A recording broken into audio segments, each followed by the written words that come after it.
Now, wow, this is a very shocking news reaching us that Rochas Okorocha has been rejected by Nnamdi Kanu at Sokoto prison.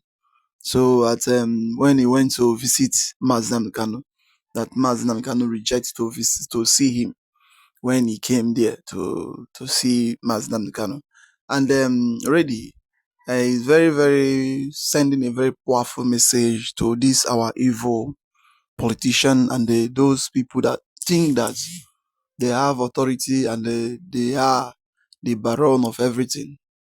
And they are the one that sentenced Nnamdi Kanu, because what Omotosho did is that he carries the assignment they gave to him.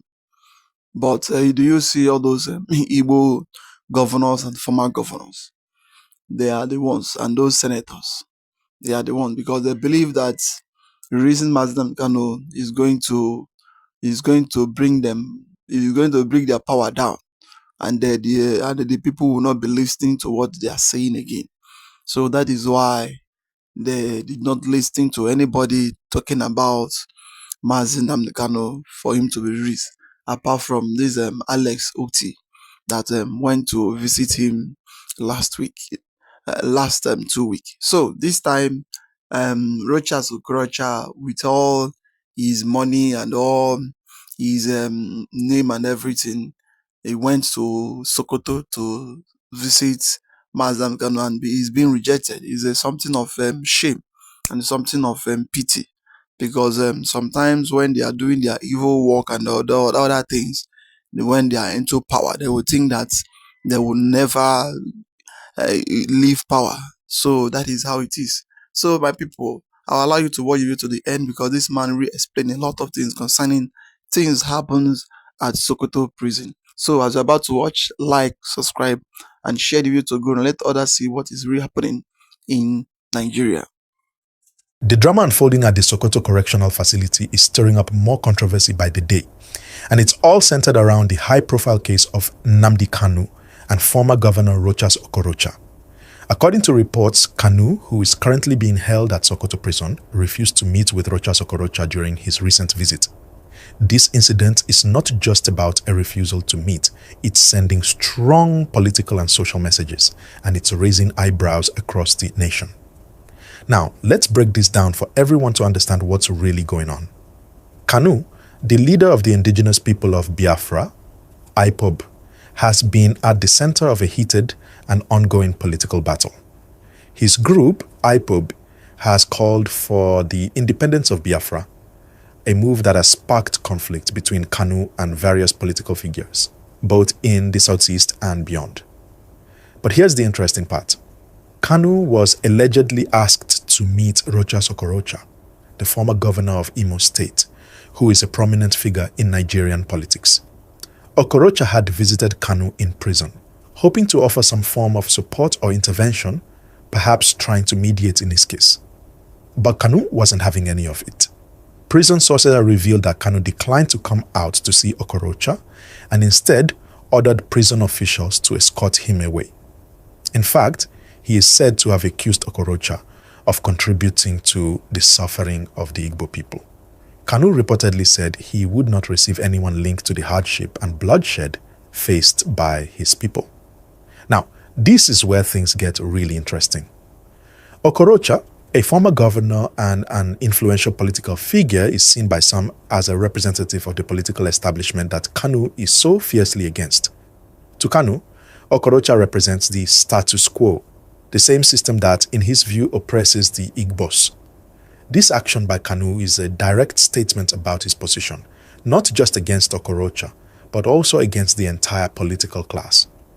It's clear that Kanu sees Okorocha's past leadership as one that didn't prioritize the welfare of the Igbos. In fact, this incident has raised a lot of questions.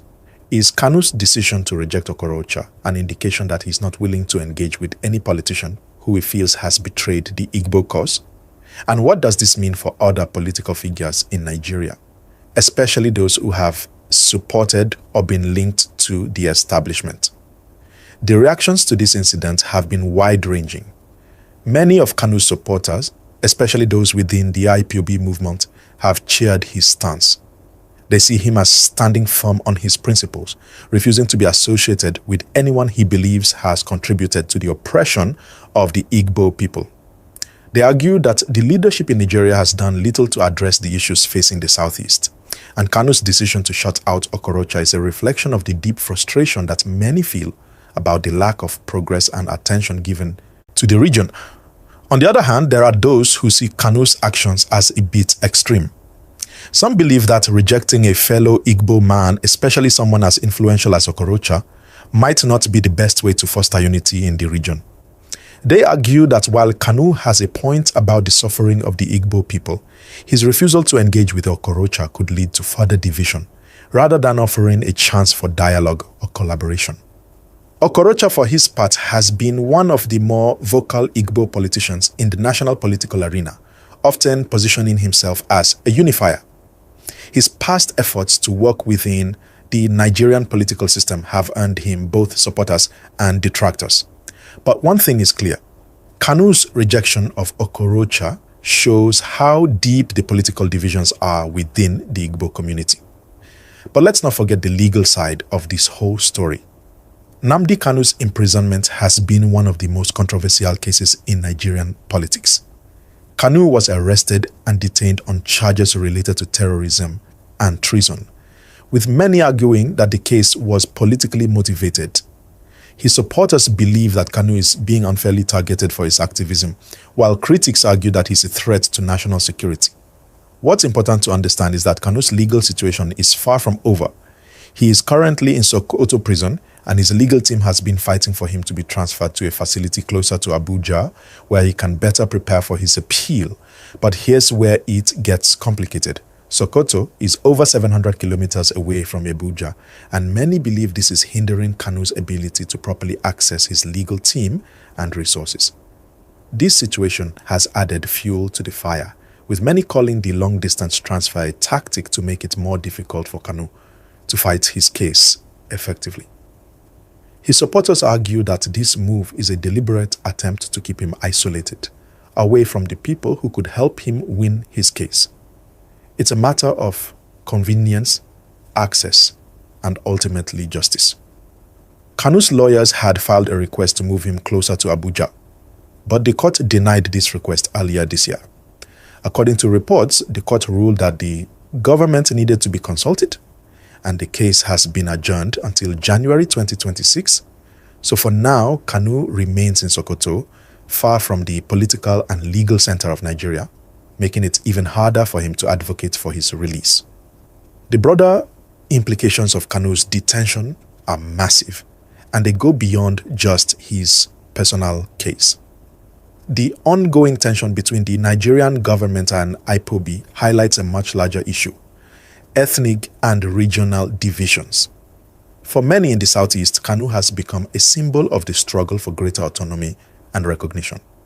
They feel that the Nigerian government has long ignored their needs, while their grievances continue to be sidelined in national discourse. In this sense, Kanu's situation is a flashpoint. For these long-standing issues, the treatment of Kanu and the response to his activism have ignited the debates about the future of the Igbo people within the Nigerian state. But here's something important to note. Rochas Okorocha's visit to Kanu at the prison is a story in itself. Why did Okorocha choose to visit Kanu, knowing the deeper political rift between them?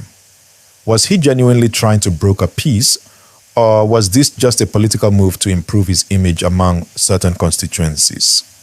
Okorocha has always positioned himself as a leader who is willing to work with both the Nigerian government and opposition groups to secure the future of the Southeast.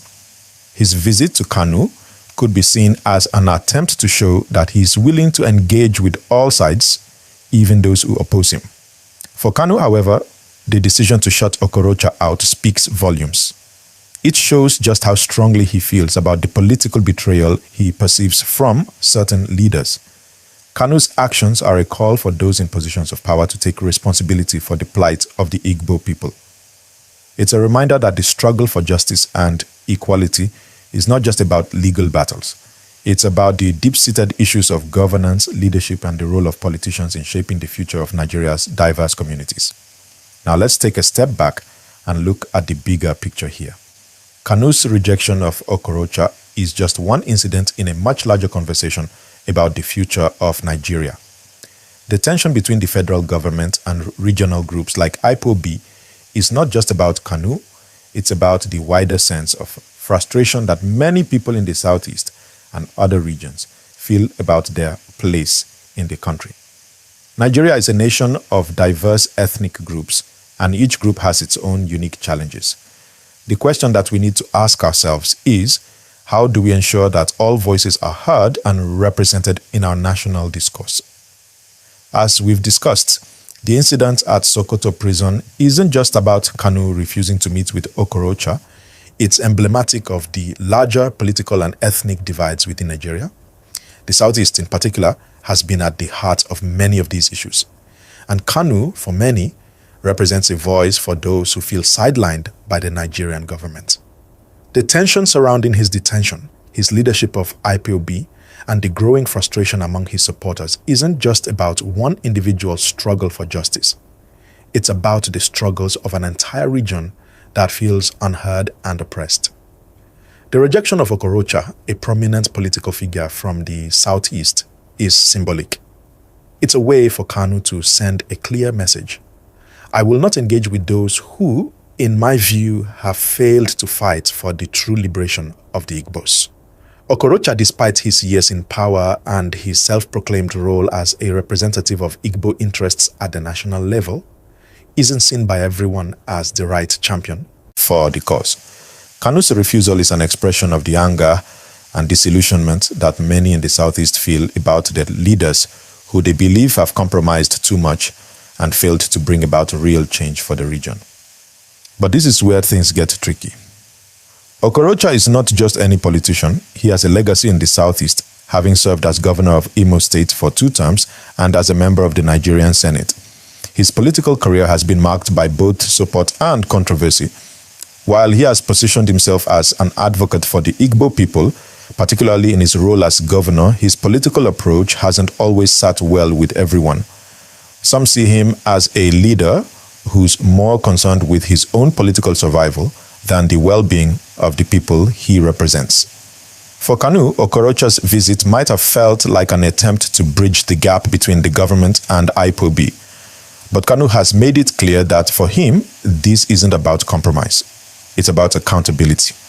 And when it comes to accountability, Kanu doesn't want anything to do with politicians who he believes have sold out the interests of the Igbo people for their own gain. The fact that Kanu rejected Okorocha's visit so publicly speaks volumes about how divided opinions are within the Igbo community on who represents their interests. Now, let's talk about the legal fight in all of this. Kanu's case is far from over. While the political drama continues to unfold, Kanu's legal team is focused on the task at hand, appealing his conviction and securing his release. This legal battle has been full of twists and turns, and it's not clear where it will go next. Kanu's supporters are hopeful that the court will ultimately rule in his favor, but the court system in Nigeria has been a battleground for many controversial cases, and there's a lot of uncertainty around how this one will play out. As we know, Kanu's appeal is scheduled for January 2026, which means we'll be following this case closely for the next several months. It's important to note that Kanu is currently fighting for a transfer to a facility closer to Abuja, where his legal team believes he can better prepare for his case.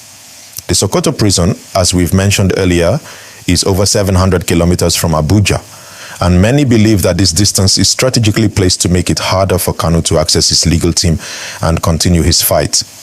This isn't just about convenience, it's about making sure that everyone has a fair chance to defend themselves in court. The issue of where Kanu is being held also raises questions about fair treatment in the Nigerian prison system.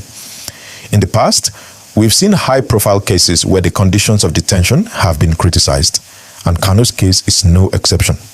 Many believe that his transfer to Sokoto is part of a larger strategy to isolate him from his supporters and make it harder for him to fight his case effectively. The government argues that the transfer was for security reasons, but critics see it as another form of political manipulation. As we move toward the legal proceedings in January 2026, there are also broader questions to ask. Will Kanu's legal team be able to overcome these challenges and get him the fair trial he deserves? Will the court rule in his favor, or will his detention continue adding more fuel to the fire of the separatist cause he champions? The answers to these questions will have significant implications not just for Kanu, but for the future of IPOB, the Southeast, and the country as a whole. But let's take a moment to think about the larger picture here. What is this really about? Beyond the legal technicalities and the political maneuvering, Kanu's case highlights some fundamental issues that have been simmering in Nigeria for years. Ethnic divisions, regional inequalities, and the fight for justice. The Southeast, and specifically the Igbo people, have felt marginalized for decades. From the Biafran War in the 1960s to today, many in the region have argued that the federal government has failed to prioritize their needs. Kanu's call for Biafran independence might seem extreme to some, but for many in the Southeast, it's a reflection of deep-seated grievances that have yet to be addressed. Whether or not you agree with IPOB's tactics, the underlying issue is clear.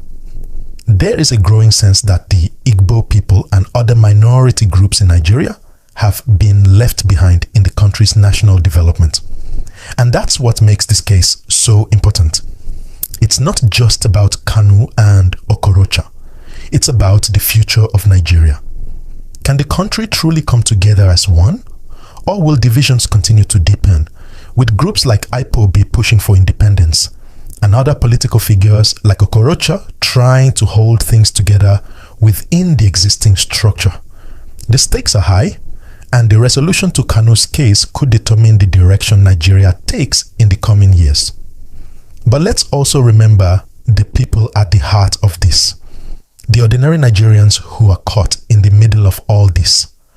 Whether you support Kanu or Okorocha, the people who are truly affected by this situation are the ones who just want to live in peace without fear of violence, instability, or political upheaval. So as we continue to follow this story, let's not lose sight of the fact that Nigerians are looking for real solutions to real problems. And this is why your engagement in these discussions matters. As we keep following this case, your voice is important. Do you think the Nigerian government is doing enough to address the concerns of marginalized groups? What are your thoughts on Kanu's actions and Okorocha's political career? Let us know in the comments. Remember to like this video, subscribe, and share this information with others. This conversation is just beginning, and your insights will help shape how we understand this complex and ongoing story. We'll continue to bring you updates on the case as it progresses. Stay tuned, and we'll be back soon with more breaking news from around the country. That is a very nice move from Nnamdi Kanu.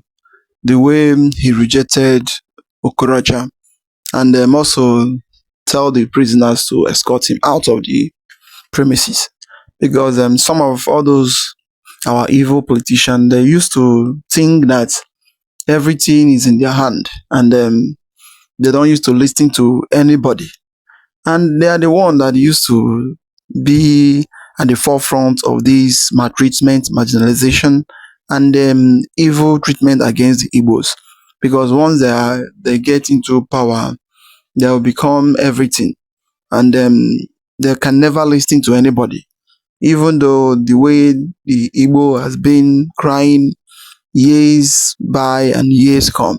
But still, once they get into power, they'll turn into a deaf ear, just like what Dave Omai is just claiming and saying, and also the one of the Rochas Okorocha, what he's saying recently, and all everything just for tinubu to hide him under his shadow, for them not to reveal the evil which he has done when he was in power.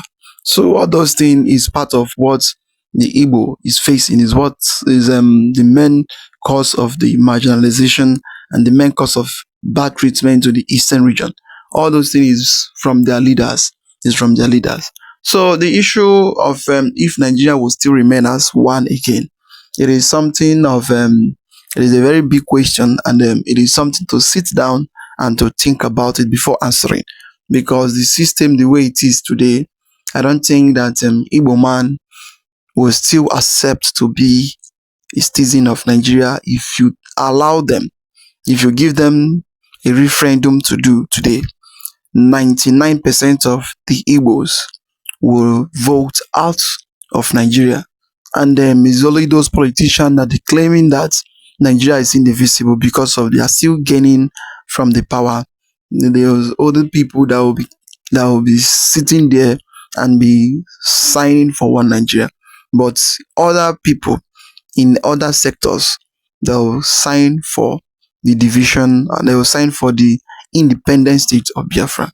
So, my people, I would like to hear your comments down below. What do you think about these whole stories happening around the world? Like, subscribe, and share the video to go and let others see things happening in Nigeria and how Nnamdi Kanu issue has been going on since all those years.